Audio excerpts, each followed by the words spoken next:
ეს ამბავი მე განსაკუთრებული სიმწვავის და სითახედის უფლებას ბაძლევს თუ პირიქით? გქონი რომ ქართული ოცნება არის არალეგიტიმური. აი ბიზნესთან რო პრობლემა გახდა ეგ რა საკითხი იყო. თუ რამე ხდება ეხლა ნამდვილად განსაკუთრებული უნიკალური ჩვენ ვკარგავთ ევროპას. უნებრივია რომ ამის უკან ქართული ოცნება დგას ეხლა და ვიღაც ნაცებს არ გაურცელებიათ ეგ კადრები როგორც ყველაფერზე იქ ხელს იშვენ. მარეკ დუდაევზე გითხარით რატო გავუშვით? ყოთ მიყვარს განსაკუთრების მიღებაში ყოფნა.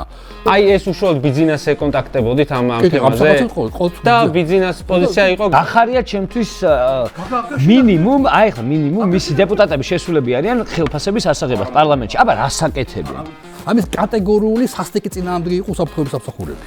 სერგეენკო დაარტყმა რა გახდა ბოლოს და ბოლოს ესო ამას შეფასება მივცეთ ცოტა. თქვენ ხო თქვენი მოსაზრება გექნებათ ეხლა ეს რატო ხდებოდა? სირცხული, იმიტომ რომ აფხაზები მაძლევენ და ჩვენები არ იძლევიან საშუალებას რა.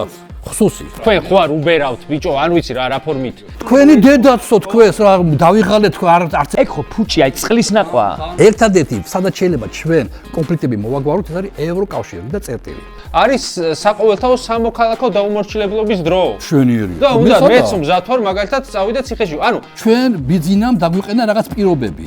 ახლა ხდები გახარიავ თქვენზე რატო შეარჩერა არჩევანი. თუ ზედმიწევნით ზუსტად შევასწროთ ამათ ყველა იდიოტურ კანონს, არა? ჩამოიშლება ძალაუფლება. საკუთარ თავს ატივტივებენ პოლიტიკურ სცენაზე. თუ რუსეთიდან წამოსული ნებისმიერ წინადადება იქნება მტრული საქართველოსთვის. რუსეთი უფრო საშინელებას აკეთებს ოკუპაცია, ახდენს ანექსიას.